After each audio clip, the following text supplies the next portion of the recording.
Day 2. Teach us how to pray. Luke 11 verse 1 says that one day Jesus was praying in a certain place and the disciples saw him and they asked him to teach them how to pray. The heart of the Christian life is prayer. If you're not praying, then that basically means you're not a Christian. As how are you going to get connected with God if you're not praying?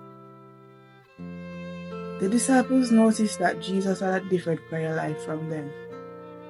They are disciples, right? So they should know how to pray, right? You are a Christian, so you should know how to pray, right? When the disciples watched Jesus praying and compared their prayer life with his, they realized that they didn't know how to pray. That's why they said, teach us how to pray. We assume that prayer is so simple. Yes, God listens to the simplest prayer, but we should continually improve our prayer life. The disciples noticed that they would preach, but nobody was impressed. Has this ever happened to you? You post a video, you share a testimony, you go to a different church or even your own church to sing or something and nobody listens, nobody's impressed, you don't get any form of attention, like they don't look at you at all. You're doing a ministry and you have not impacted not even one person. How do you change that? You change that through prayer and fasting. Improving your prayer life, improve the amount of persons you reach, the amount of souls you bring to Christ. In Romans 8 verse 26, Paul says that the Holy Spirit must intercede for us because we do not know how to pray. Prayer is the breath of the soul.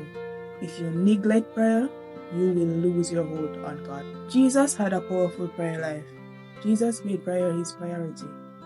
Prayer is the opening of the heart to God as to a friend. It's just like talking to a friend. In prayer, we open our hearts to God in honest conversation like a dialogue. If you repeat the same words every time you pray, it will become routine and you will not even think about what you say. Prayer and study of the word should always go together. Through prayer, we talk to God.